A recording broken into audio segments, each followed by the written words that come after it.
राम जी, आज का अपना टॉपिक है हरियाणा के ऐतिहासिक व्यक्ति। देखो इसमें तो एक दो प्रश्न पक्का आ जाओ पेपर में। हरियाणा के ऐतिहासिक आदमियों का, व्यक्तियों का जिक्र आप आज करांगे। तो सबसे पहले जो है हरियाणा के ऐतिहासिक व्यक्ति है, उनके अंदर आप जिक्र करांगे राजा हर्षवर्धन का। देखो हर्षवर्धन का जिक्र आप पहले भी कर चुके हैं पहले वीडियो में, इसमें थोड़ा थोड़ा बताऊंगा हर्षवर्धन के बारे में। देखो हर्षवर्धन जो था प्रभाकर वर्धन का बेटा था। 590 ईस्वी के अंदर हर्षवर्धन का जन्म हुआ था, यानी जन्म कब हुआ था? 590 ईस्वी में हर्षवर्धन का जन्म हुआ था। उसके बाद में हर्षवर्धन गद्दी कब बैठा था? 7वीं शताब्दी में 606 ईस्वी में हर्षवर्धन गद्दी के ऊपर बैठा है। ठीक है। हर्षवर्धन का एक दरबारी कवि था जिसका नाम क्या था? बाण भट्ट। ये बहुत इंपॉर्टेंट है। बाण भट्ट ने किताब लिखी थी, किताब का नाम क्या है? अरसचरित। कौन सी किताब लिखी थी बाण भट्ट ने? अरसचरित नामक किताब किसने लिखी थी? बाण भट्ट ने लिखी थी। इसके बाद में बाण भट्ट जो है, इस बाण भट्ट ने एक और किताब लिखी थी जिसका नाम है कादम्बरी। और ये कादम्बरी जो है वो भारत का पहला उपन्यास है।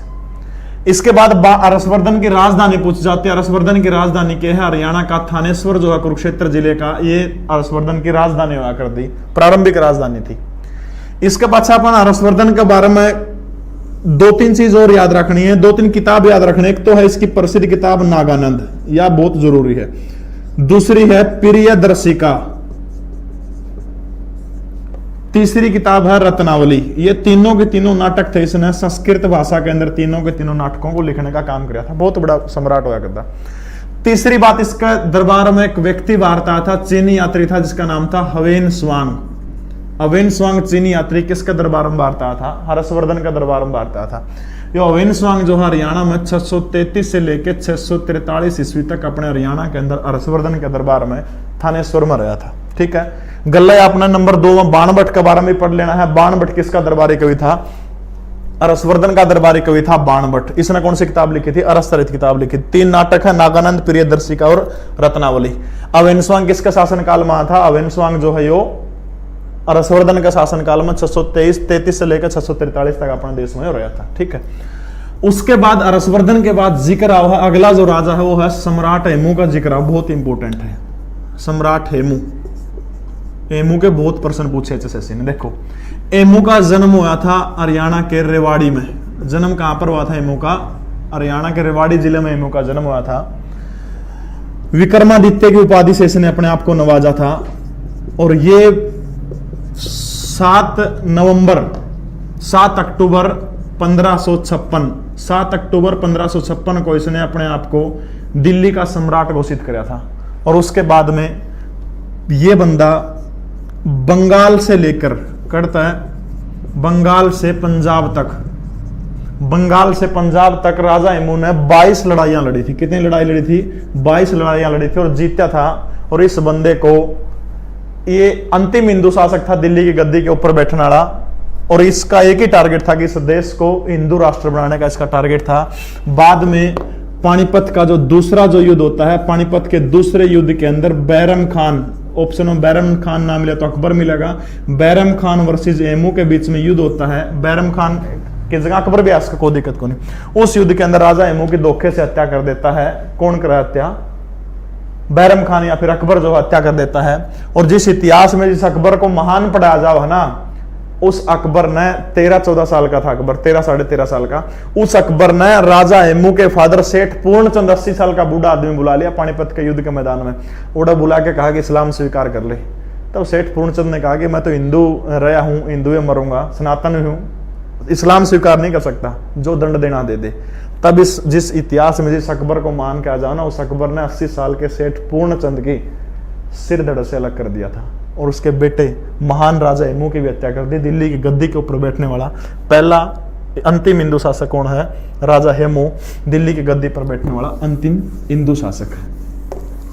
उसके बाद में प्रमुख व्यक्तित्व या फिर ऐतिहासिक व्यक्तित्व में अगला जिक्र हुआ है। ये थोड़े जल्दी करवाए हैं क्योंकि आप ये कर चुके हैं।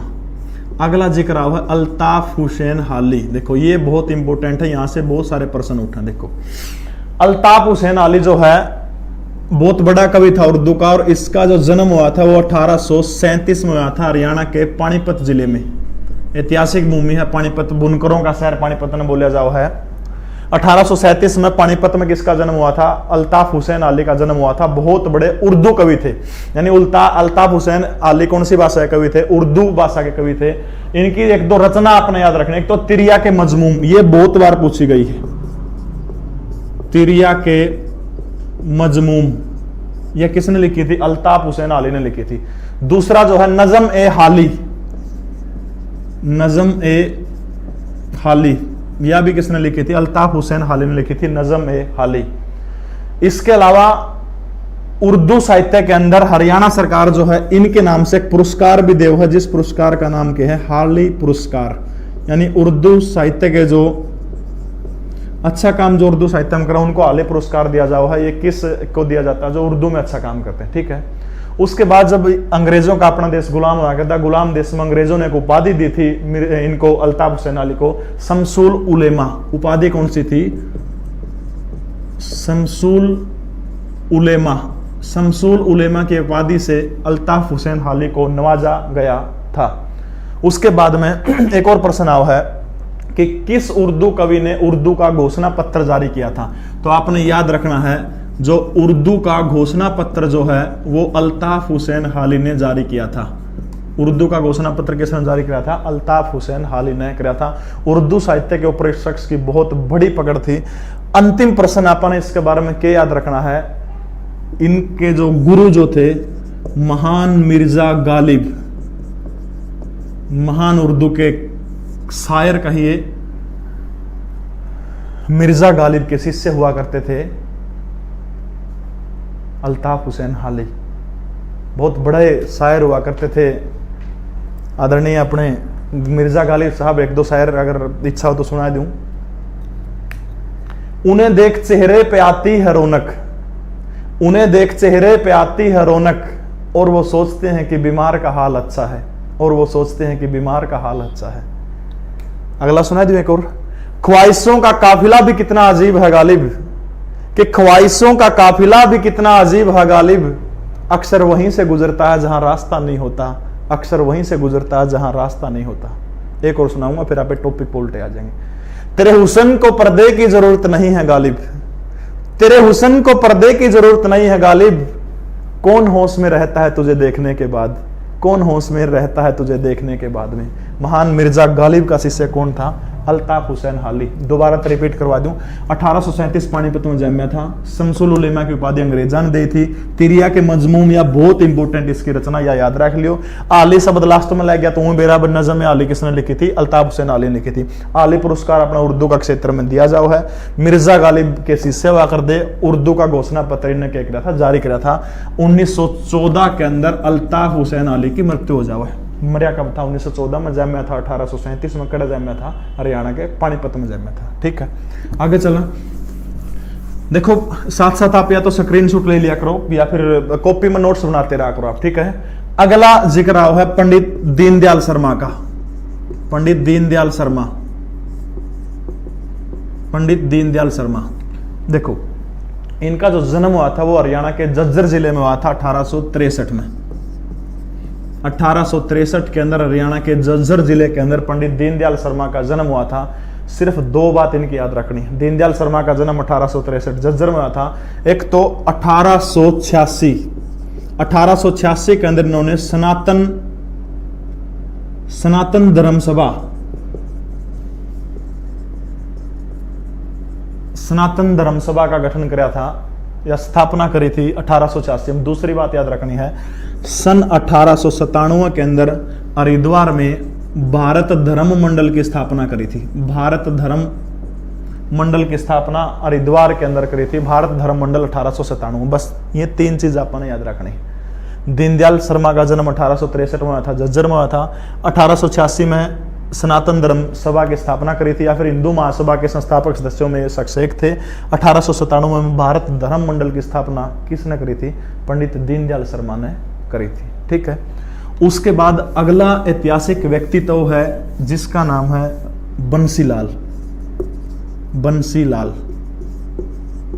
देखो बंसीलाल का जो जन्म है वो आया था 1927 के अंदर हरियाणा के भिवानी जिले के गोलागढ़ गांव के अंदर।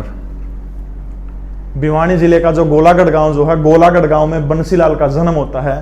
देखो बंसीलाल को एक तो आधुनिक हरियाणा का निर्माता कहा जाओ है, आधुनिक हरियाणा का निर्माता किसको कहा जाओ है, बंसीलाल को आधुनिक हरियाणा का निर्माता कहा जाता है। ठीक है, दूसरा एक बात और आपने बंसीलाल के याद रखनी है, याद करो 26 जून 1975, 26 जून 1975 को भारत में तीसरी बार आपातकाल लगा था, तीसरी बार राष्ट्रीय आपातकाल लगा था इस देश में 26 जून 1975। फखरुद्दीन अली अहमद राष्ट्रपति हुआ करते, इंदिरा गांधी प्रधानमंत्री थे, और 26 जून 1975 को हरियाणा के मुख्यमंत्री हुआ करते थे बंसीलाल। जब देश में आपातकाल लगा तो आपातकाल लगने की घोषणा होती है, तो उस समय बंसीलाल जो हैं हरियाणा के भिवानी के गोलागढ़ गांव के अंदर गए हुए थे, और गोलागढ़ गांव के अंदर लैंडलाइन फोन के ऊपर एक फोन आता है, और फोन करने वाला व्यक्ति ये सूचना देता है उनको कि आप जल्दी से चंडीगढ़ जाइए और अपना इस्तीफा दीजिए, इस्तीफा देके आप तुरंत दिल्ली पहुंचिए। और बंसीलाल ऐसा ही करते हैं। वो फोन दरअसल पीएमओ का था। बंसीलाल चंडीगढ़ जाते हैं मुख्यमंत्री के पद से, राज्यपाल को इस्तीफा देते हैं, उसके बाद दिल्ली लौटते हैं, और जब दिल्ली लौटे गए तो 1975 के अंदर बंसीलाल को भारत का रक्षा मंत्री बनाया गया था। बहुत इंपॉर्टेंट प्रश्न है कि कौन सा व्यक्ति, हरियाणा का कौन सा व्यक्ति आपातकाल के समय देश का रक्षा मंत्री बना था? तो 1975 से लेकर आपातकाल 1977 तक रहा था। 1977 तक बंसीलाल अपने देश के बने थे? रक्षा मंत्री बने थे, याद हो जाएगा। उसके बाद में देखो कांग्रेस में रहे, मुख्यमंत्री भी रहे। बाद में क्या होगा, कांग्रेस से मोह भंग हो गया और एक पार्टी बनाई थी इन्होंने, पार्टी का नाम है हरियाणा विकास पार्टी। कौन सी पार्टी बनाई थी?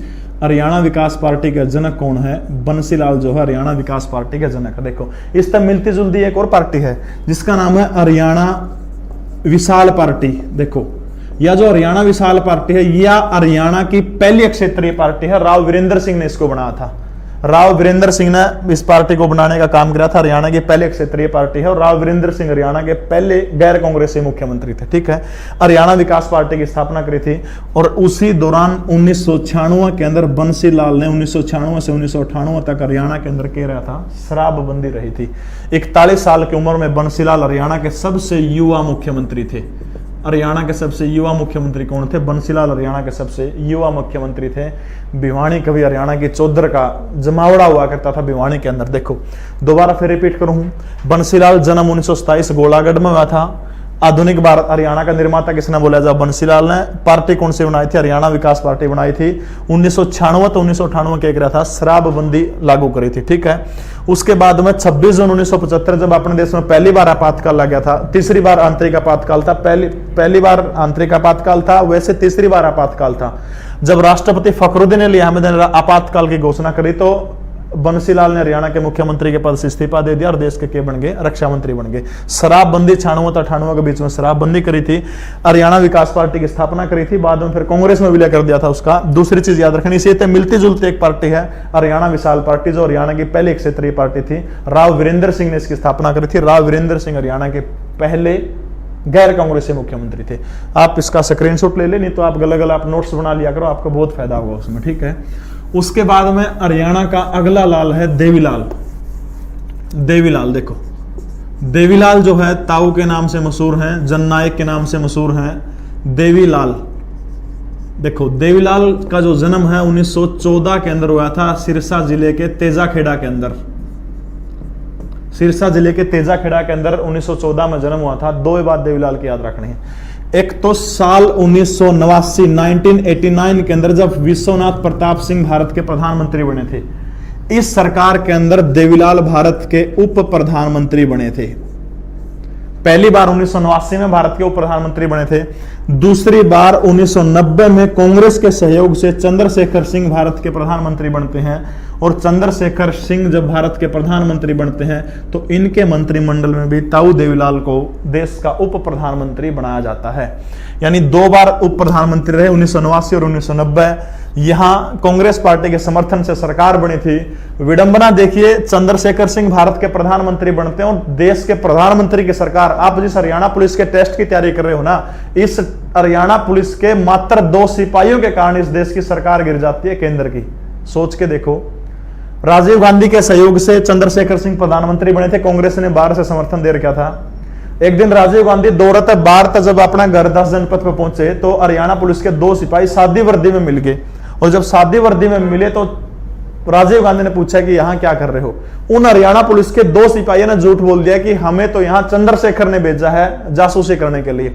राजीव गांधी ने कुछ नहीं सुना, आग बबूला हो गया कि मैंने सरकार में समर्थन दे रखा है और मेरी जासूसी ये शख्स करवा रहा है। तुरंत राष्ट्रपति आर वेंकटरमन के पास जाते हैं और जाकर के कांग्रेस के सांसदों का जो समर्थन वाला पत्र था वो वापस ले लिया। और इस तरह से हरियाणा पुलिस के मात्र 2 सिपाहियों के कारण इस देश की प्रधानमंत्री यानी केंद्र की सरकार गिर जाती है। महान देश है। उप प्रधानमंत्री 2 बार कौन रहे थे? 1989 में देवीलाल, 1990 में फिर देवीलाल उप प्रधानमंत्री रहे थे। साल 2001 के अंदर देवीलाल की मृत्यु हो जाती है। 2001 में देवीलाल की क्या हो जाती है? मृत्यु हो जाती है। तेजाखेड़ा या फिर चौटाला गांव को हरियाणा की राजनीति की नर्सरी कहा जाता है, क्योंकि देवीलाल की बहुत सारे वंशज जो हैं वर्तमान समय में हरियाणा की राजनीति में हैं। आगे चला, उसके बाद अगला जिक्र आता किसानों के मसीहा सर छोटू राम का। और सर छोटू राम के बारे में बहुत सारे प्रश्न पेपर में पूछे जाओ हैं, बार बार आओ हैं, लगभग पेपर में संभावना रहो। देखो, सर छोटू राम का जन्म हुआ था 24 नवंबर 1881। 24 नवंबर 1881 को रोहतक जिले के गढ़ी सांपला के अंदर, रोहतक जिले का जो गढ़ी सांपला जो है, गढ़ी सांपला में सर छोटू राम का जन्म हुआ था 1881 में। गढ़ी सांपला कड़ा पड़ा है? रोहतक जिले में पड़ा है, ठीक है।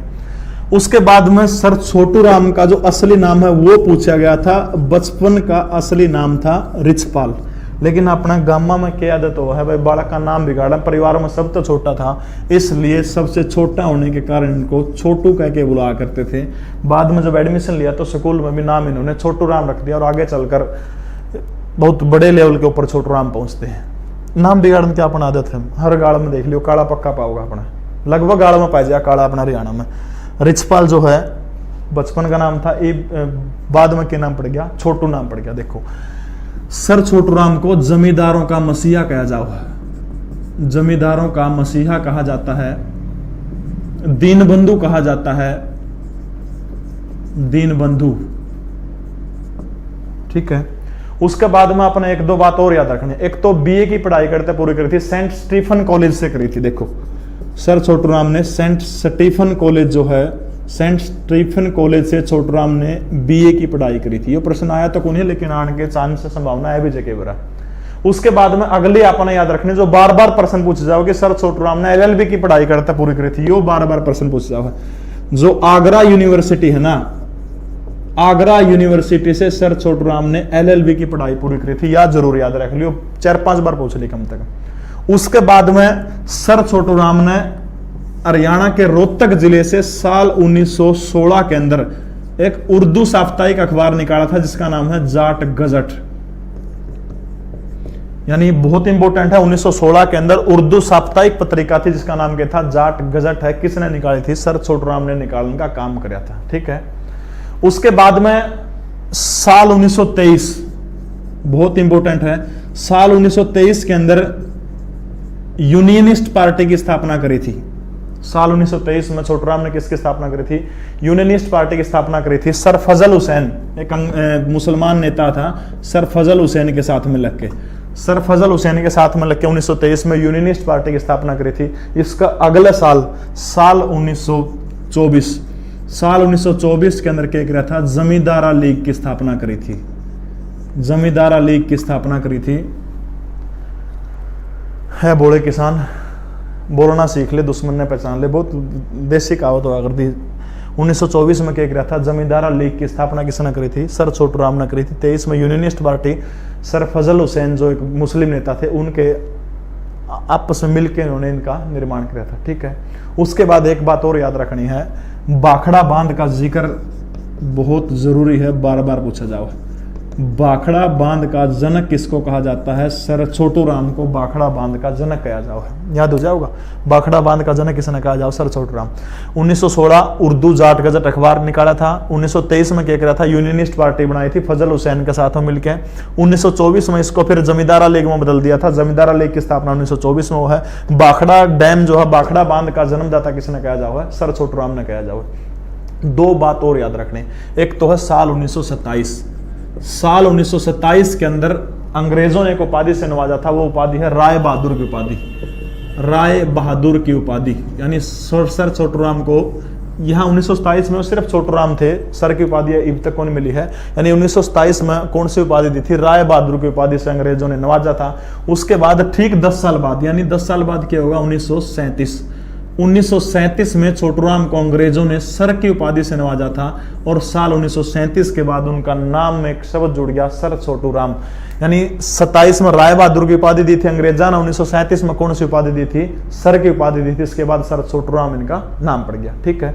उसके बाद में अंतिम बात याद रखनी है, साल 1945 के अंदर लाहौर के अंदर सर छोटूराम की मृत्यु हो जाती है। मरे कड़े थे लाहौर में। बहुत इंपॉर्टेंट कैरेक्टर है, बार बार उड़ता, बहुत सारे जितने बोर्ड पे लिखवाए हैं स्क्रीनशॉट ले लो, बार बार पेपर में प्रश्न उड़ता है, पक्का पूछा जाओ। दोबारा रिपीट कराऊं जल्दी जल्दी। सर छोटूराम जन्म हुआ था 24/11/1881, कड़ा हुआ था गढ़ी सांपला रोहतक मजाब में थे। जमींदारों का मसीहा कहा जाओ है, दीनबंधु भिन्ना कहा जाओ। बचपन में असली नाम क्या था, रिचपाल था, बालकपन में छोटू कह के पुकारा करते, इसलिए बाद में छोटूराम नाम पड़ गया। बीए करता करी थी, सेंट स्टीफन कॉलेज से बीए करी थी, आगरा यूनिवर्सिटी से करी थी, LLB करने का काम कराया था। ये तीनों चीज बहुत जरूरी है। उर्दू का साप्ताहिक अखबार निकाला था 1916 में, जिसका नाम क्या है जाट गजट, 1916 रोहतक से प्रकाशित किया था। 1923 में यूनियनिस्ट पार्टी की स्थापना करी थी सैयद फजल हसन, जो सर फजल हसन है, इनका गला व्याख्या करी थी। 1924 में उसको जमींदारा लीग का रूप दे दिया। भाखड़ा डैम के जन्मदाता किसने कहा वहां पे, या वास्तुकार आ जाओ तो सर छोटूराम का नाम लिया जाता है। उसके बाद में 2 उपाधि याद रखनी, राय बहादुर की उपाधि 1927 में, ठीक 10 साल बाद किसकी उपाधि दी गई थी, सर की उपाधि से नवाजा गया था। साल 1945 में क्या हो गया था, सर छोटूराम की लाहौर के अंदर मृत्यु हो जाती है। कर लिया। उसके बाद में अगला जो करैक्टर जो है हरियाणा के मशहूर जो व्यक्तित्व उनके अंदर, वो है सर सादी लाल का जिक्र आता है। बड़े महान पुरुष हैं सर सादी लाल। सर सादी लाल, देखो सर सादी लाल जो है, इनका जन्म हुआ था 1874 के अंदर हरियाणा के रेवाड़ी जिले में हुआ था। देखो सर सादी लाल जो है, इनका जन्म हरियाणा के रेवाड़ी जिले में हुआ था। 2-3 बात इनकी प्रमुख याद रखनी, ठीक है। सर सादी लाल को 1909 के अंदर राय बहादुर की उपाधि से नवाजा था। यानी सर सादी लाल को राय बहादुर की उपाधि कब दी थी, 1909 में इनको राय बहादुर की उपाधि से नवाजा था। साल 1913 में सर सादी लाल जो है वो पंजाब उच्च न्यायालय के मुख्य न्यायाधीश बने थे। पंजाब उच्च न्यायालय के मुख्य न्यायाधीश बनने वाले वो पहले भारतीय थे। पंजाब उच्च न्यायालय के मुख्य न्यायाधीश बनने वाले पहले भारतीय कौन थे, सर सादी लाल। 1874 में रेवाड़ी में जन्मे थे। 1909 में इन्हें कौन सी उपाधि दी गई थी, राय बहादुर की उपाधि से 1909 में इनको नवाजा गया था, ठीक है। देखो बहुत सारे लोग पूछ रहे हैं आपका सेंटर कड़ा है जी। अपना सेंटर जो है बरवाड़ा है, हरियाणा का जिला हिसार, हिसार जिले का बरवाड़ा है। बरवाड़ा के अंदर बस स्टैंड के सामने उड़ान कैंपस है। जो कक्कड़ मार्केट जो है, कक्कड़ मार्केट के पीछे ये अपना उड़ान कैंपस है, बरवाड़ा में है। उसके बाद में अगला जो ऐतिहासिक व्यक्तित्व है उसके अंदर हरियाणा का एक लाल और रह गया, जिसका नाम है भजन लाल। एक लाल का जिक्र आप सबसे लास्ट में करांगे, मनोहर लाल। गरीबों का मसीहा कहा जाओ मनोहर लाल को, गरीब नवाज भी मनोहर लाल को आजकल कहने लगे। भजन लाल का जन्म 1930 के अंदर हुआ था बहावलपुर, वर्तमान पाकिस्तान में पड़ा है बहावलपुर। भजन लाल का जन्म बहावलपुर में हुआ था। 2 बार प्रदेश के सीएम रहे। हाँ, एक चीज आपने बहुत जरूरी याद रखनी, एक तो केंद्र में देश के कृषि मंत्री रहे थे, दूसरे वन एवं पर्यावरण मंत्री। वन एवं पर्यावरण मंत्री थे। 2 बार इस देश के मुख्यमंत्री रहे, कृषि मंत्री, वन एवं पर्यावरण मंत्री, केंद्र के दोनों पद हैं। 2 बार हरियाणा के मुख्यमंत्री रहे थे। 1930 के अंदर बहावलपुर वर्तमान पाकिस्तान के अंदर इनका जन्म हुआ था। कुलदीप बिश्नोई और चंद्रमोहन इनके बेटे हैं। राजनीतिक हैसियत से बड़े दूर चले गए क्योंकि समय किसी का नहीं होता है। और उसके बाद आज की वीडियो का अंतिम करैक्टर है हमारा कल्पना चावला।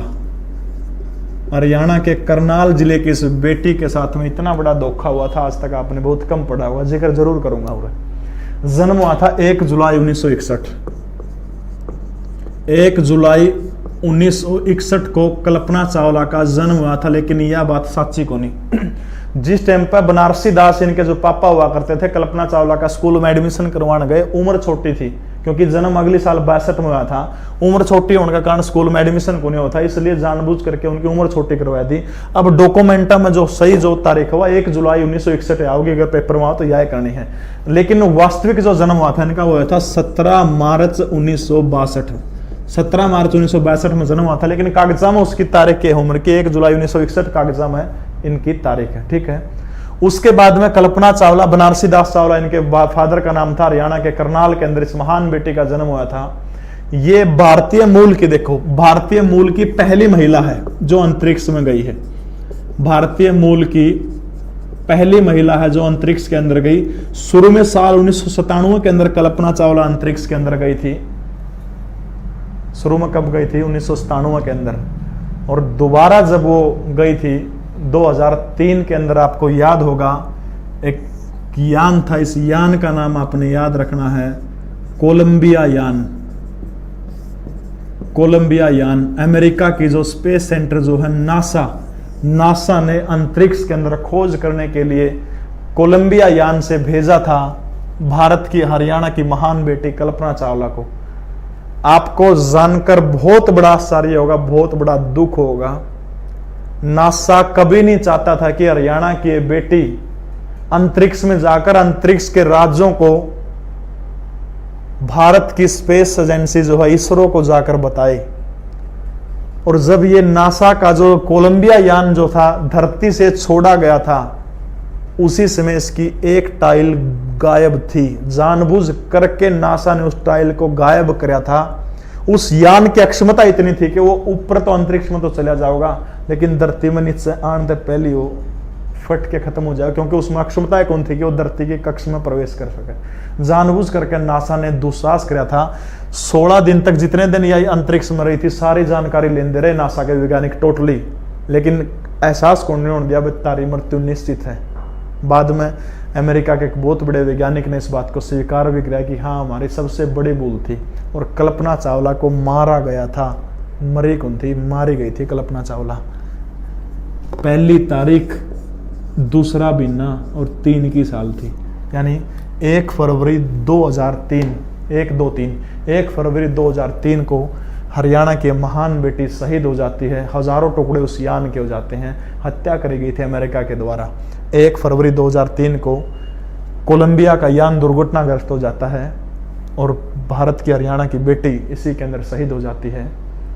एक प्रश्न, जितने भी कॉलेज हैं, स्कूल हैं, वो कल्पना चावला का नाम आंख बंद करके करनाल ठोक दियो, लेकिन सिर्फ एक बात ध्यान रख लियो, कल्पना चावला तारामंडल, कल्पना चावला तारामंडल जो है यो है हरियाणा के कुरुक्षेत्र के अंदर। कल्पना चावला तारामंडल कड़ा पड़ा है, हरियाणा के कुरुक्षेत्र के अंदर पड़ा है। बस यह बात याद रख लियो। जन्म हुआ था 1 जुलाई 1961, यो जन्म मानना है। सही डेट के डेट ऑफ बर्थ के 17/3/1962। भारतीय मूल की पहली महिला थी, क्योंकि इससे पहले राकेश शर्मा अंतरिक्ष में जा चुके हैं। 1997 में पहली बार गई थी, कोलंबिया यान से गई थी। किसने भेजी थी? नासा ने भेजी थी। 1 फरवरी 2003 को धोखे से नासा के द्वारा हत्या कर दी जाती है। खुलेआम कहता हूं मैं इस बात को। ये थे प्रमुख ऐतिहासिक व्यक्ति को।